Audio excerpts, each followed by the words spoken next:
in Denver Post. Kyle, go ahead. Hey, buddy. So after the year, the injuries and stuff last year with the rotation, what kind of is there pressure internally on those guys, to kind of lead the way for this team, considering the talent and the potential of those, especially the established four? I don't know. I don't know whether pressure is the right word, Kyle. I think these guys have high expectations for their performance. They've been at it for a while now, and they understand the responsibility that a starting pitcher brings to their ball club. And I think those guys relish that challenge and embrace it every start that they take, and the four starts in between. I think every manager and general manager will tell you a lot of times the heart and soul of successful teams, is the starting rotation. If that group of five pitchers for each organization can keep you in games each and every night and give you a chance to win, that lends itself to a successful season. And again, our guys, I think, have proven over periods of time in their careers that they're very capable of that. Now, for us, I think this year it's really important for those guys to do it because we're hoping that the position player group can bounce back from a couple of off years of offense and provide some production to help our pitching. So I think that's how our starters view this. I know you had said earlier in spring that you'd love to see Austin Gomber go out and grab that fifth rotation spot. Through three starts, he seems like he's been pretty sharp. I mean, where is he in that kind of acceleration there, and is he closing in on that final spot? Yeah, well, he's really putting a good foot forward, that's for sure. I think getting to know him and his desire and his own personal expectation to be a starting pitcher. He's performed in three starts. I like his stuff. Like we've talked about, it's a 4-pitch mix. He has conviction and confidence in his pitches, and he's performing like it in these exhibition games. So I think we really like where he is as far as March 11th and how he's throwing the ball. But it looks like a big league starting pitcher. And one final one from me, buddy. Any update on Antonio Senzatello and how his hamstring's doing? Yeah. Just kind of the plan for him? Yeah, he's going to throw today, Kyle, in a two-inning simulated game. He'll throw, anywhere from 30 to 40 pitches today on one of the backfields. He'll face some hitters. No pitching screen, no batting cage. There'll be some guys in there facing Antonio. So that's a really good step. I mean, this is, a great deal of progress in a short period of time. I'm really excited and feel good about the bounce back. I think hamstrings can always be a little troublesome, but looks like, knock on wood, we avoided, the potential 6 to 8 weeker that a lot of times these hamstring issues turn out to be. Optimistic that he'll be available for start of the season? This rate? Yeah, so optimistic that, I think initially when you hear hamstring, like I said, you think 6 to 8 weeks, but I think he's going to beat that timetable for sure. Thank you, buddy. Yep. Nick Groke. Go ahead, Nick. Yeah, buddy. With Senza, because you don't need a starter, you don't need a fifth guy right away. Is he in a spot where he could potentially be a bullpen guy? No, he will not pitch out of the bullpen. Okay. Today is exactly a year ago. Spring was shut down. I talked to you that day. I think you kept saying this is a weird one. Do you remember that very, very well? No, I just remember being on one of our practice fields just off the clubhouse and hearing that certain games were being canceled, and this was in light of what happened in the NBA with the Utah Jazz Club, that things started becoming more prevalent in the media and all the talk about what potentially could happen in our sport. So, I remember those days, but nothing Nick, I'm so sorry I don't remember talking to you. Us. You talked to us. I shouldn't say me. You talked to us. Okay. Yeah, no, I'm not asking if you remember our conversation. No, I Just thought that's what I thought. was You weird. said we talked. Yeah. But I do remember the ensuing days and a lot of the dialogue, some confusion about, what this was and where we were headed.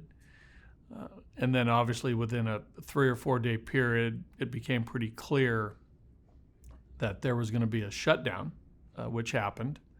But even at that point, we didn't know whether we were going to come back in 2 weeks or a month.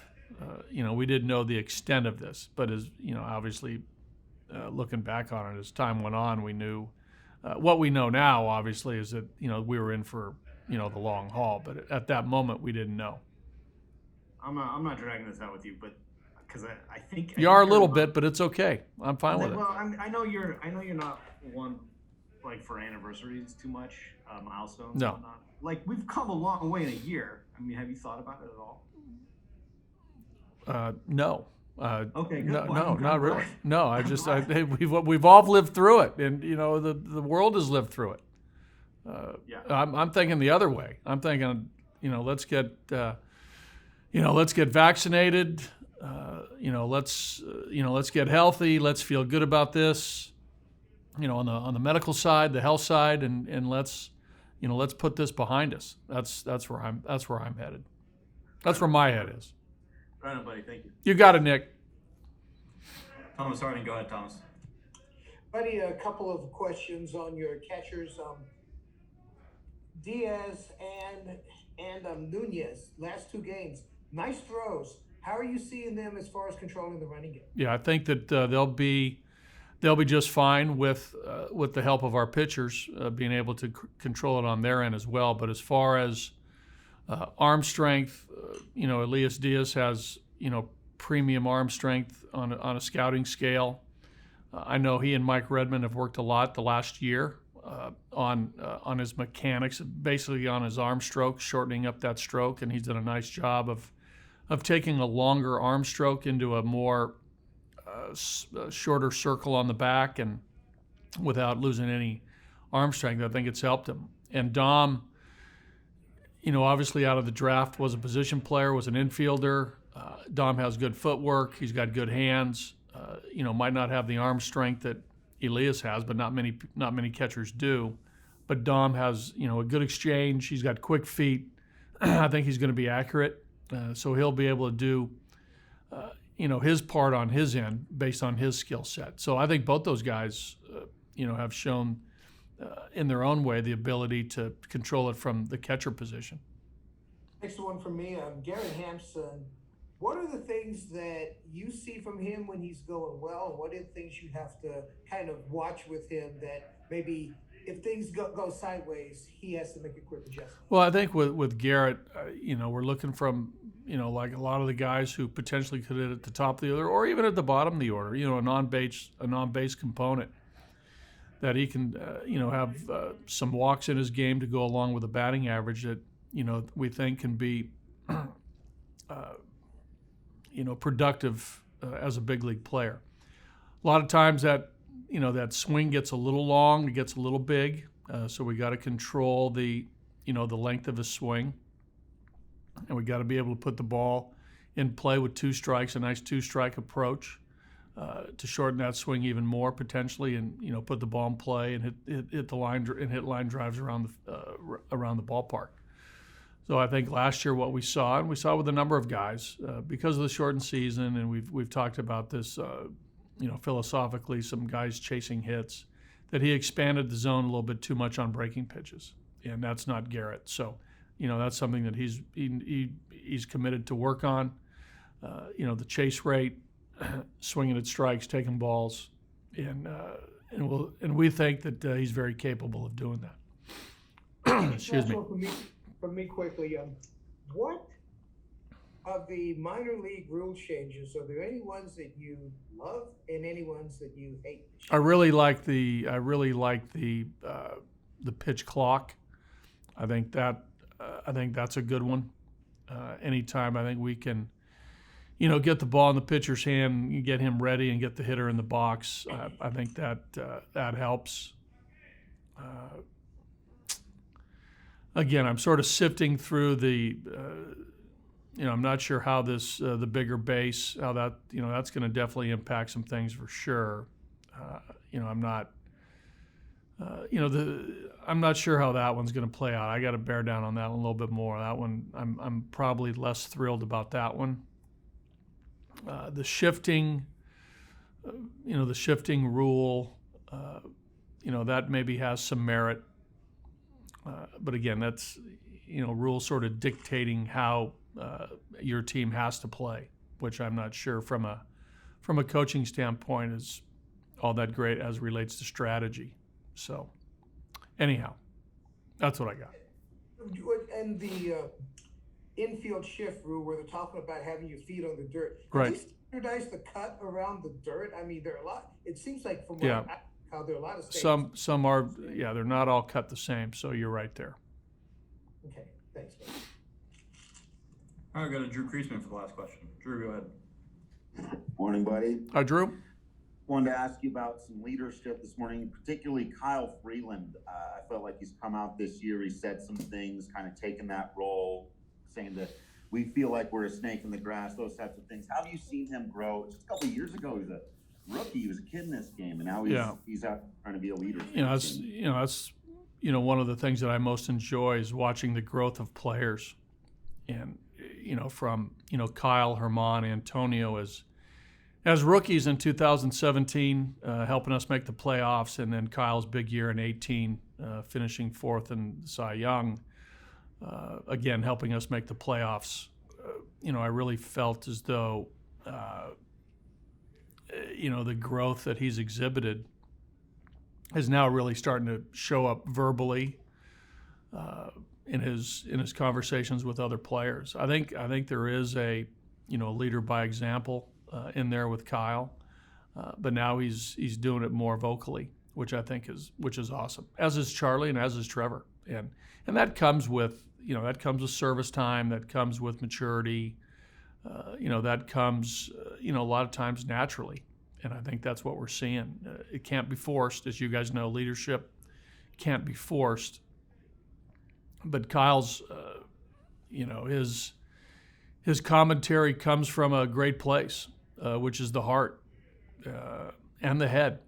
And I think from a coaching standpoint, I always appreciate that. Last one for me, you mentioned him, but Charlie should, and Nick mentioned you're not huge on milestones, but with a healthy season, Charlie Blackmon should become second all-time games played for the Rockies. Does that mean, or even just beyond that, knowing how long he's been, how much he's meant to this team, to this franchise, to these fans, what is something like that? Yeah, that means a lot to me. Those type of milestones and standards. I really admire. I really admire those players who truly pass the test of time, and they do it through performance, and they do it through durability. Again, you can count on a guy like Charlie Blackmon. I mean, he's been counted on for years, and that is a great thing for a ball club, to have those types of players where you really don't need to worry about them, because you know that they're going to go to the post and they're going to perform, and that's part of the beauty of Charlie and what makes him a great player. And to be on that list, with other Rockies, it just shows who he is as a player. And, I admire that. I admire games played, games started as pitcher, innings, appearances, all those things, because it tells you that you're a good player. It tells you that you've stayed healthy. It tells you that you've performed. It really checks off a ton of bases when you checks off a lot of boxes. Excuse me, when you start talking about those sorts of records. Appreciate it. Thanks, buddy.